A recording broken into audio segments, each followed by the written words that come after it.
What's going on, YouTube? It's Patrick, back with another one here. Thank you for tuning in to Guy Doing Stuff.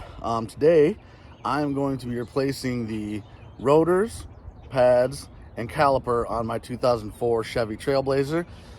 This could probably help you on most vehicles, though, if they have disc brakes. So we're going to get right at it, and please comment, subscribe, like the video, all that good stuff you hear everybody else on YouTube asking for.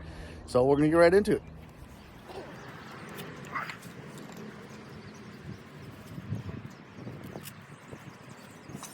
I'm going to put a little score mark on here because I hate trying to line these caps back up. If you like your car, you probably don't want to do that, but this is an old piece of crap, so I don't mind putting a mark on it.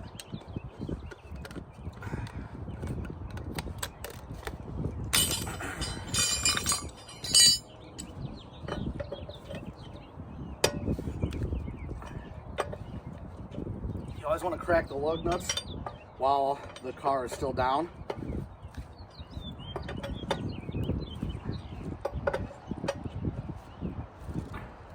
Once you get them all cracked, then you jack the car up.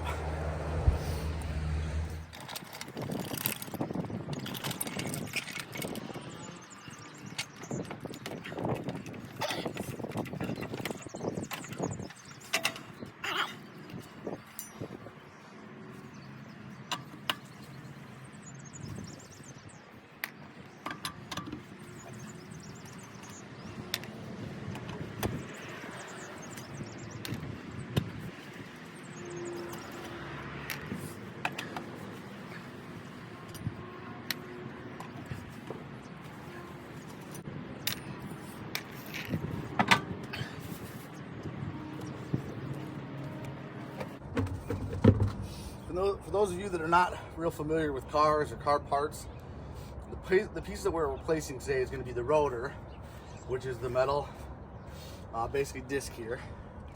The caliper, which is what holds the pads. So we're replacing this component, this, and then the brake pads that are held by the caliper. To do this job, you're going to have to remove the caliper, and to do that, you have to remove two bolts, this one here, and then you've got another one down here. In my case, I believe they're 18mm sockets. So now a lot of times these bolts are very difficult to break free. So if you want to save yourself a headache and a lot of profane words, grab yourself a long wrench or something that you can use for leverage, put it at the end of your socket, and then it'll break. Easy peasy lemon squeezy.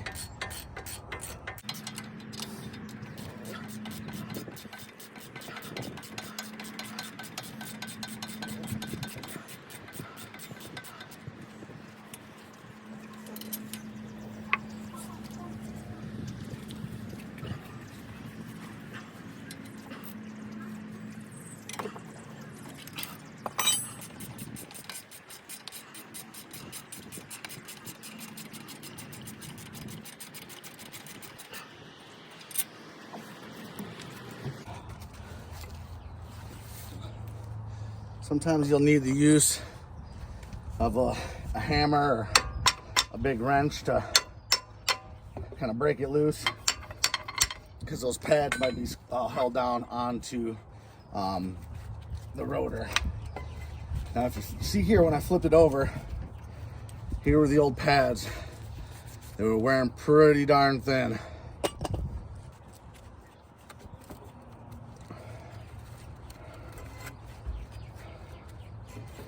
Now, if I wasn't replacing the calipers,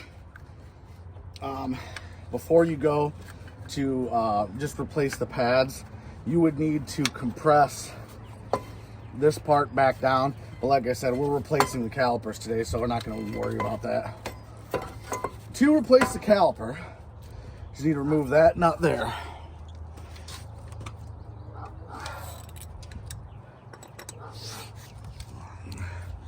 Okay, so as soon as you crack that, some brake fluid that's in the caliper and some that's residuals in the line is gonna leak out. So you want to put a pan or a box or something that's gonna catch some of those fluids.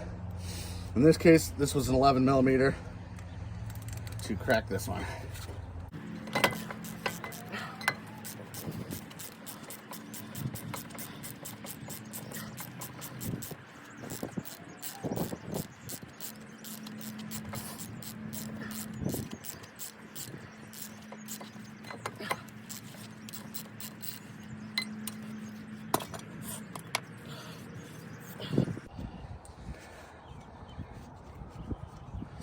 Okay, I've got the new caliper here.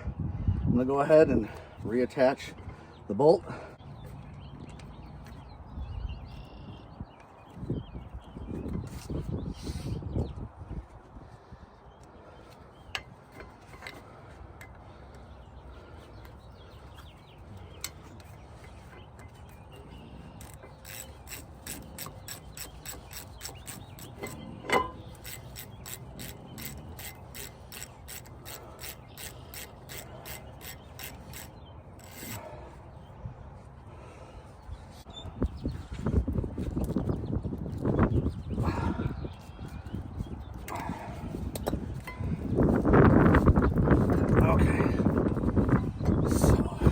Go ahead and kind of set this back here for now.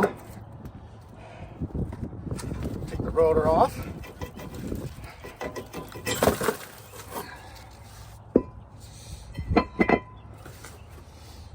I'm going to be doing another video at some point of replacing the hub bearing assemblies, but not today.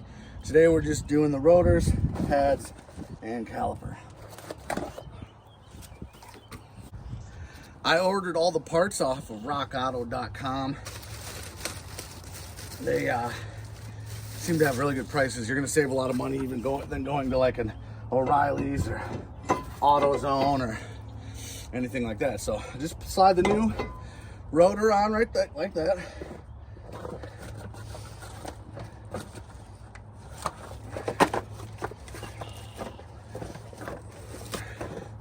You got your new pads here.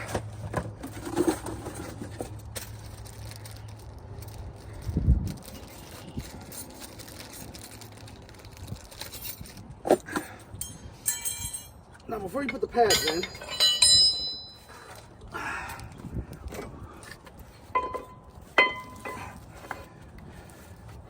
you will need to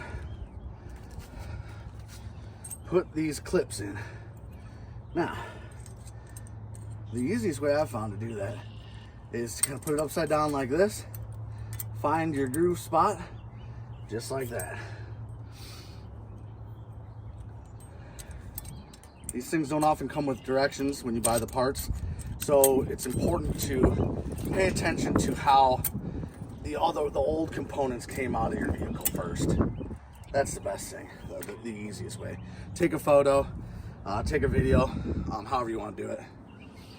Now, the pad goes into these grooves, and we're actually gonna slide the whole, slide the caliper back there.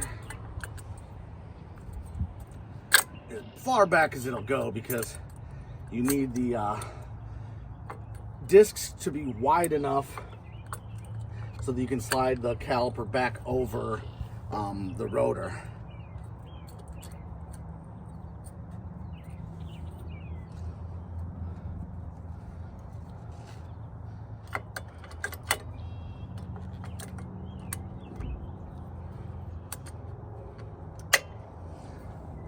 Okay, so now you can see the pads, the clips are both in there.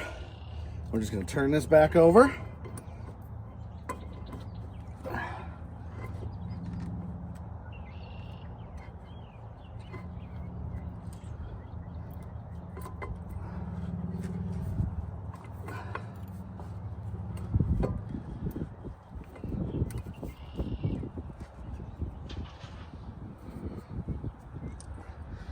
Sometimes you might need the help of like a flathead screwdriver to kind of push the pads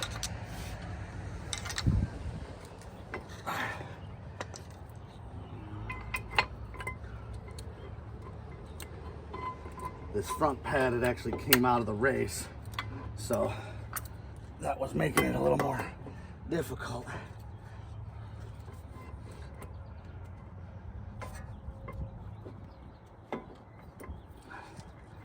Okay, it looks like we're almost there.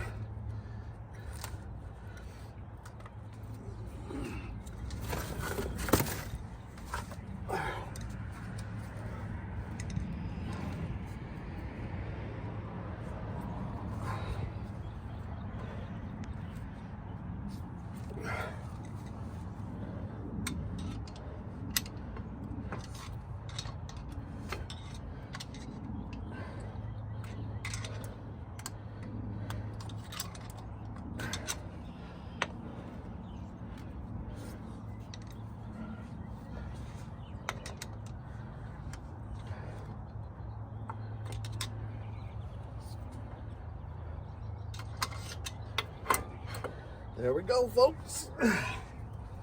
It does sometimes take a little bit of finagling with to make sure that the pads stay in the grooves on the front and the back.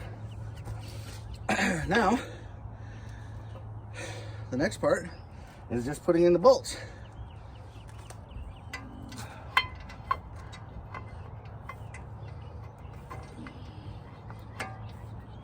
Now you can actually pull the rotor forward a little bit, so you can see the hole for it to line up.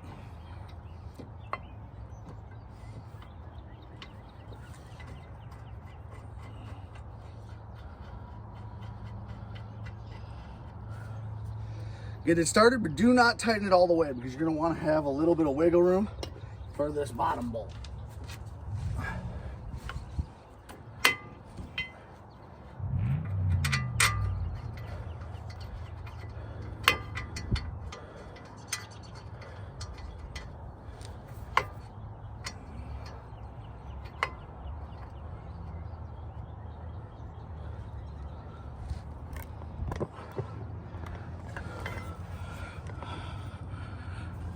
Okay, you can see here.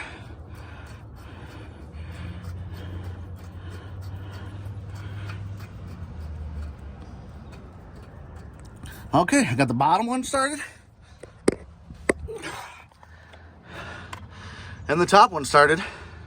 Now I'll just tighten it all back up.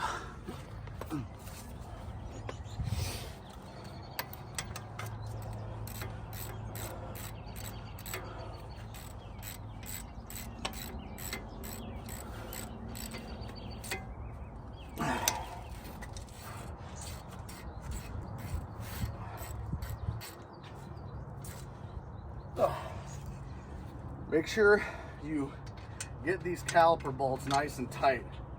When you're going down the road, there's a lot of vibration. And if any of these bolts walk themselves back because you didn't get tight enough, the caliper could swing out, could have a whole big mess on your hand. There, nice and tight. All right, there we go, guys.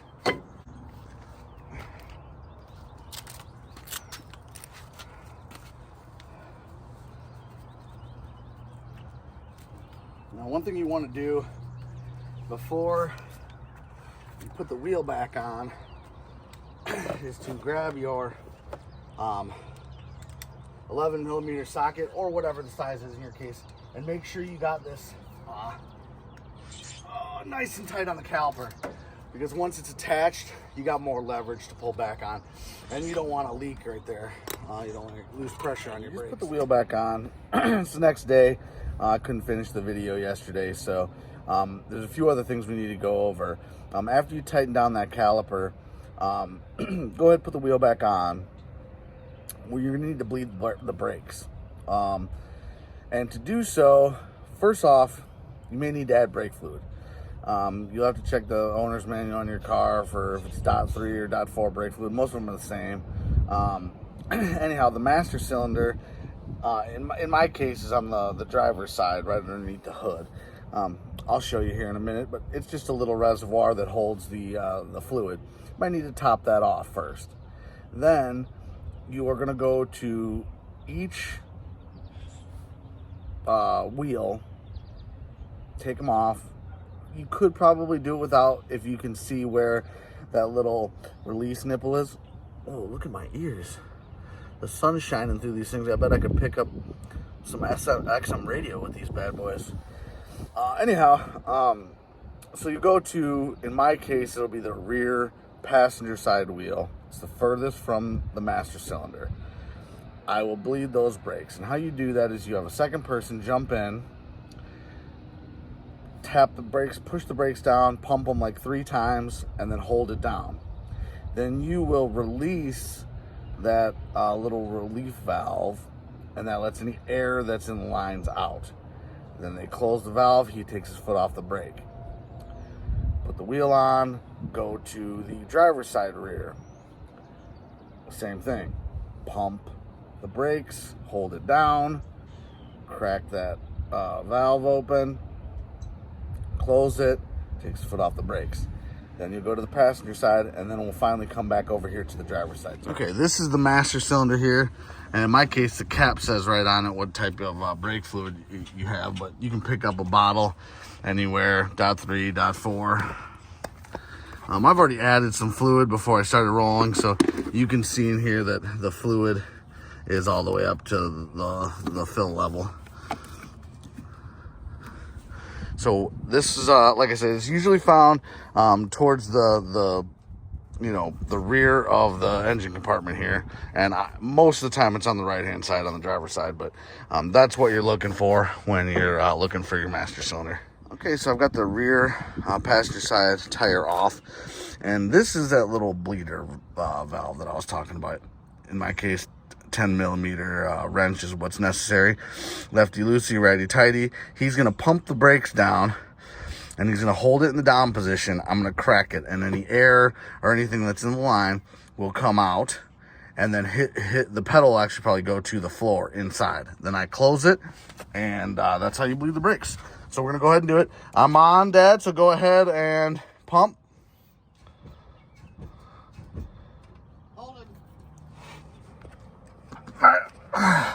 Hold on.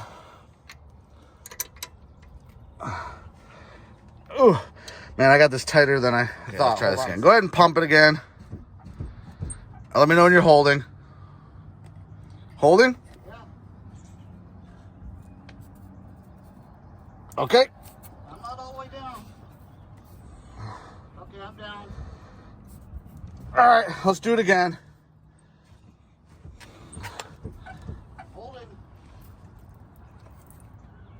Okay. I'm down. Okay. See how the fluid stopped before I even tightened it? That's because he went all the way to the floor. That's what we got to do. All right, now we're going to move on to this. All right, here we are on the the driver's side rear. All right, go ahead and pump. Okay, I'm holding. Okay. Okay. Tight. It's down, but it's not all the way down. All right, do it again. Holding. All right, tight now. Here's the new caliper on the passenger side. This one should be a lot easier to break free, so.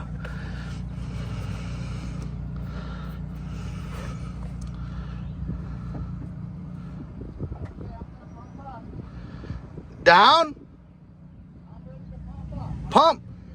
Pump up.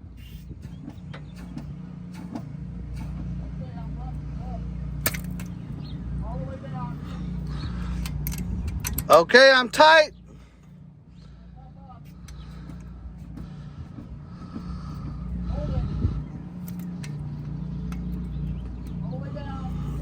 Okay.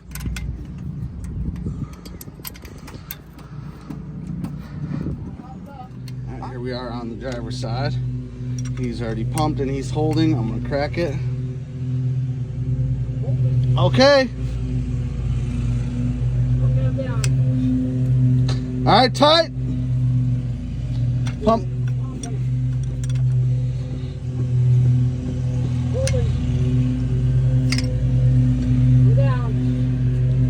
Okay.